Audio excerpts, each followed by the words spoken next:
pressing on the upward way, new heights I'm gaining every day, still praying and I'm onward bound. Lord, plant my feet on higher ground. Lord, lift me up and let me stand, my faith on heaven's stable land, a higher plane than I have found. Lord, plant my feet on higher ground. I want to know, desire to stay where doubts arise and fears dismay. Though some may dwell where these abound, my prayer, my aim is higher ground.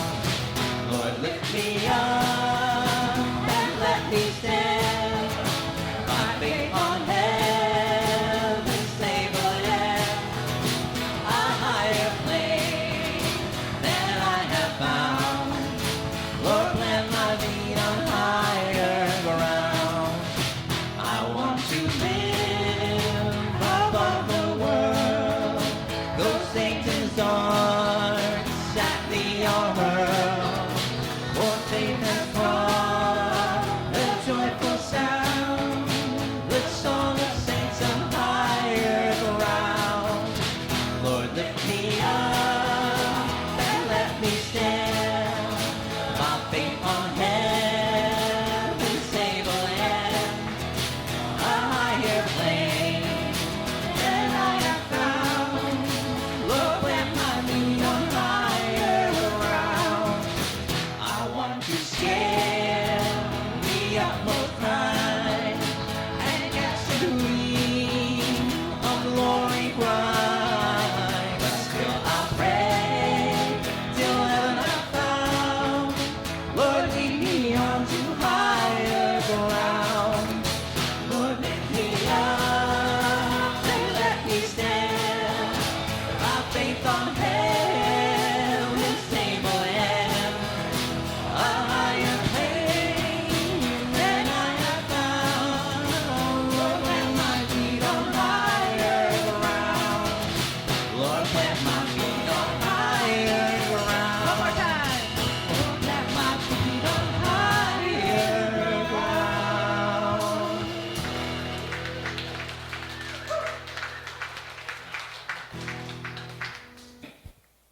Who watched The Blessing on Friday? Ooh, a few of you. Wow, good job, guys. Good job. I thought it was beautiful. It was long. I was in New Jersey. It was long. But it was nice. It's the first time I watched it online for the last maybe 10, 12 years now. I'm usually there. So it was a new experience for me. Honestly, basically the same thing. I'm just listening to the translation and watching it on a screen like I would do it in person, really. So it was nice. But a huge shout out to Hiro Okazaki and Matt Evans for attending The Blessing.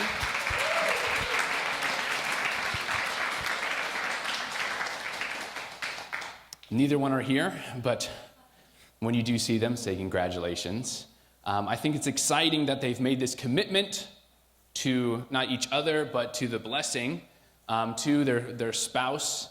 And I'm excited to see what families they will come. They're great brothers. I've known them a long time, and I'm really grateful that they finally have found someone to spend the rest of eternity. Hiro was on stage. If you did watch it, he was one of the ones right in front. He was one of the representative couples. Maybe you didn't recognize him. He had a nice haircut. Looked a little cleaner than normal. But yeah, he was one of the representatives. And then Matt was in New Jersey with us, so it was nice to be there with him and Mika. But yeah, I always like this time. It's an exciting time for our movement. May, it's always this time a lot of changes usually happen. But also, it's a moment to really reflect and then start anew, start fresh, to see what direction we're going as a movement. And I feel it's always a good opportunity to do that as well as a community, just to see and reflect a little bit how we're being guided and which direction that we're going. So I had this experience the other day. As I was driving, I play on a volleyball team with Micus and Hero. I'm right now the worst on the team. I'm working on it. It's been a little bit. I may be tall, which is just even more the embarrassing part when you're not very good. But I'm dusting off the rust. We'll work with it. Trying to get better. But anyways, I was driving to Hamden, Connecticut. You know where Hamden is? A lot of traffic. I tried to go 2 hours earlier thinking I'd beat the traffic. It's not how God had planned. So I was, tons of traffic. And it would take me in 2 hours and a half to get there. And so the quickest route was actually just taking local roads next to Danbury, really see the scenic route of Connecticut, going through the little towns. I enjoyed it. I was listening to an audiobook and just going down. But as I was driving, in that little bit of time, in that space, something that struck me, and I started counting, was the amount of churches there are. Tons of little churches. You drive into, you reach a town, boom, 4 or 5 churches all in the same block. Got all their different denominations. Then you get a little further, a little bit of a dry spell, then boom, another town, 4 or 5 churches. And I counted in the hour that I started counting, around 30 churches. I thought, wow, isn't that nice? So many opportunities for people to be guided by God, right? It'd be really cool if it was, that our churches, it's okay. The Christian church, at least people are open. And if all those churches were full, everyone in the town would go every Sunday. I don't know the attendance of going, But if it was like that, think about how many people are being guided. And it made me reflect a little bit, really, the history of this movement, of this country, of how much America has been guided by God, and how important it is for us to be guided. And as I was driving and just looking at all these beautiful churches, it reminded me of a passage or a quote that I turned back to. I read this maybe 10 years ago, back when I was struggling. And I was really struggling on purpose or what I'm doing here. And I read this quote, and it always comes back to me sometimes. And it reminded me, so it goes like this. What is our ultimate purpose? It is to return to God. It is to experience love directly with God. To do so, we have to meet the true parents. If you were to meet the true parents in his youth, that time should not be seen only as one person's youth, but as a time of historical destiny. It is the time that traverses the age of the adopted child and that of the direct child. Although he is an individual like you and me, he has the unique value of being able to connect the individual to the whole. Thus, we can become counterparts of the absolute being. Therefore, when we attend the true parents, the value of an individual who began as a servant of servants, or as a servant, or as an adopted child, raises to that of a direct child. Only by attending the true parents can we connect to them and form an eternal bond with them. It's pretty long. I'll summarize.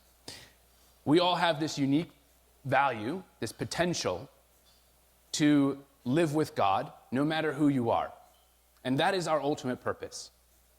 To be people that live with God, not for the sake of ourselves, but for the sake of our whole.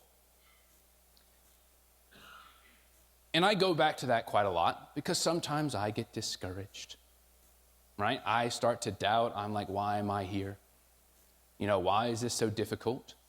But it reminds me how important it is that in those times to go back to that understanding that I have to build that relationship with God. I have to bring joy to God. And this is something that at that time is so important for us to really realize that this is something we have to remind ourselves to do. That no matter what is going on in our lives, that we need to go back and really connect to God. That we have to build that relationship, and that is ultimately our purpose. But it is difficult to do alone, and oftentimes we need to be guided. So, I have this little clip. Every time I think about being guided, I think of this clip. Who's watched The Office? Ooh, not everybody. Come on, guys. This is important U.S. media that we must all digest. So we're going to watch this little clip.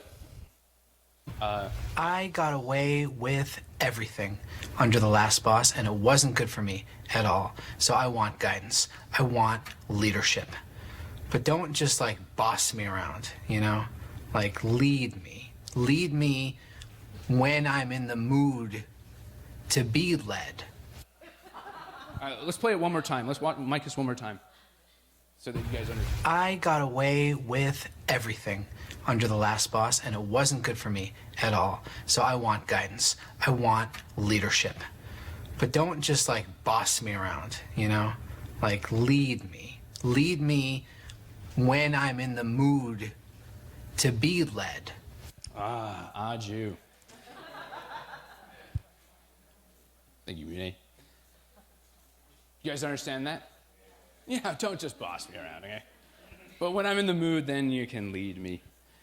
And I think this is so, even though it's just a funny little clip, just a funny moment in a 9-season TV show, I think it's really profound. How often are we in the mood to be led? Not often, exactly. Oh, let me tell you, there's so many things that are going on. We are often not in the mood. We wake up early and we don't want to show up, or, we know that it's good for us, but vegetables can't be that great, right? We know there's things that we have to do for ourselves to grow, to develop, to become better people, but often we are not feeling it. And I think this is something that we need to slowly understand of when we can catch ourselves when we're not in the mood, right? Ryan here, he knows in the last boss it wasn't good. Free reign, it's not the way. We know this. We need some authority, we need some guidance, we need some leadership. If everyone just had to live, then it's anarchy, things don't go well, right? Who read Lord of the Flies? It's a good case study of understanding what happens when there is no authority and you just leave 12-year-old boys to their natural instincts. Doesn't go so well, right? We know that we want to grow. And we say we want to grow. We say we want purpose. We say we want to become better. But oftentimes when we are pushed to become better, to know our purpose, to grow, we're not in the mood, right? We know we don't want to hear it. We don't want to be told to go in that direction because it's uncomfortable.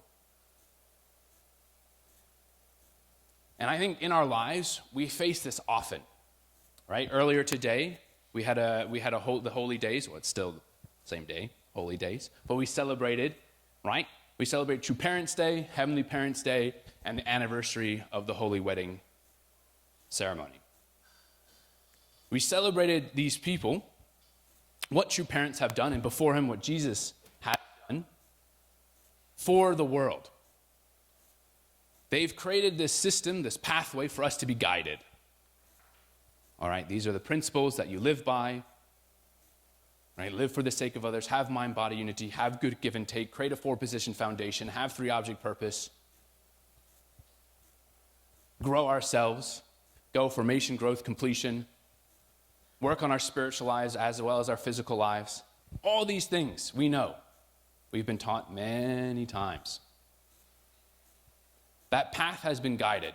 And before true parents, it was Jesus teaching us how to live, how to be good people, moral people, right?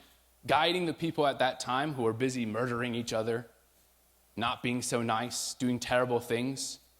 So he had to make it simple. He had to learn, be nice to your neighbors, love your neighbors, take care, don't judge each other, have empathy for each other.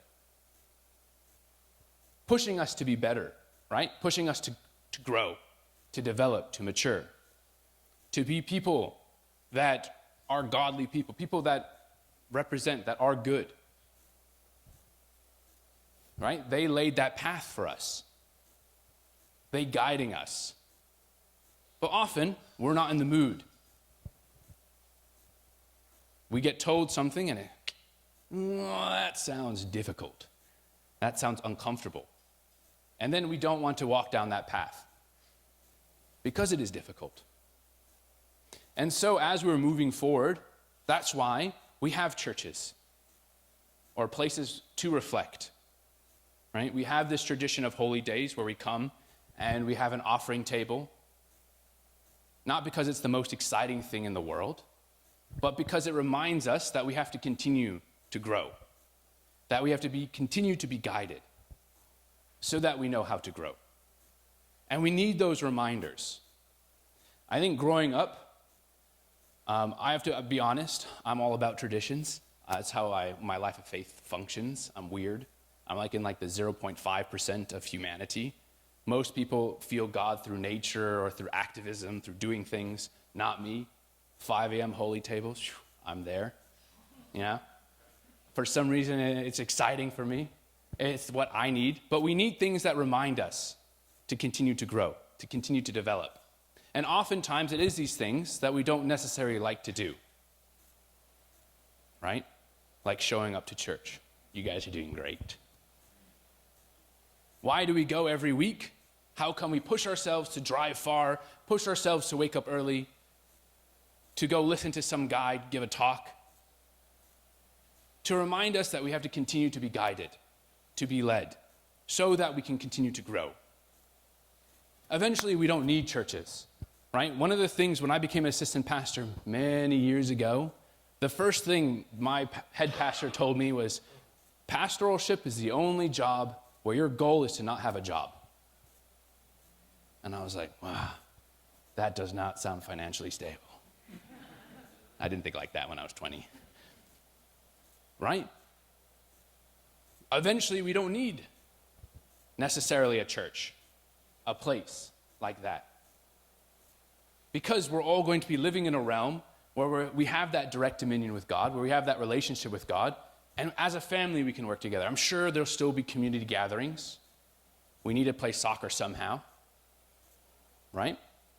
But we wouldn't need to always come back and remind ourselves because we'd be feeling it. We'd be living it. But until that day comes, we need places like this. And so it is a big step to actually move forward. And I know sometimes it is challenging because oftentimes when it gets pushed or when there is this getting yourself up in the morning, reminding yourself to go there, it is challenging, right? It pushes us out of our comfort zones. It often doesn't feel natural, right? It often doesn't feel like you want to do that. But it is how we grow and how we develop. Right? And true parents have guided us and laid the foundation and the path for us to walk. And so we have that guidance. And oftentimes we fall off that path. We step and we go in a different direction. But then we have these opportunities like this, these holy days, these traditions, Sunday service, to put us back onto that path so that we know which direction we're going, continuing to better ourselves, continuing to grow. And it's a beautiful thing. And even if we can open ourselves up a little bit and be guided by God, by true parents, think about the amazing people we will become. I mean, you understand this. And if we're all doing this, the amazing people that we all will become, taking care of each other, living for the sake of each other. In the autobiography, in chapter 8 of the autobiography, True Mothers, it says, to live as true people in this world and enjoy eternal life in the next, we need to meet true parents. We need to meet them even while walking down the path of death. Even if we have lost all of history and our own descendants, when we meet true parents, we will regain the past and the future. We will be the true family of the true parents. True parents embody the eternal word. The greatest gift of God is rebirth through his word. We can become true parents ourselves, perfected through love. Jesus said, I am the way, the truth, and the life. My husband added one more word, love. Without love, we cannot do anything. We need to add love to this biblical text and engrave it. I am the way, and the truth, and the life, and the love.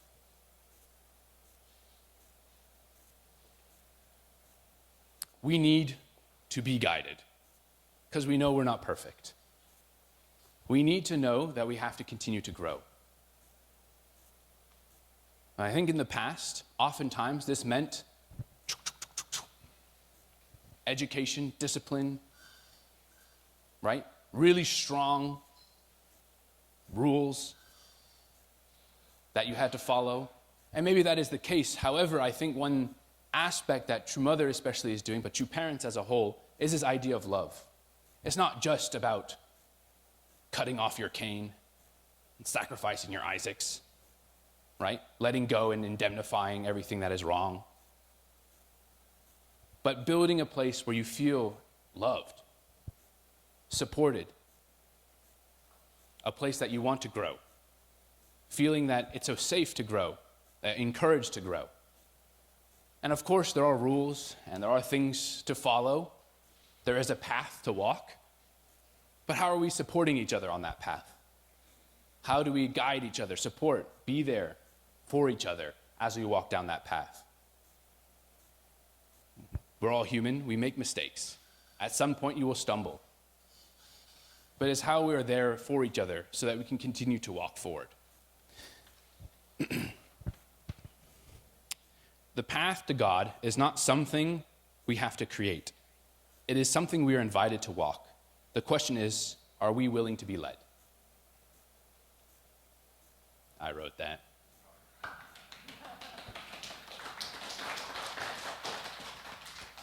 We have these traditions, we have these moments to remind us the path that we're walking, encouraging us to keep going.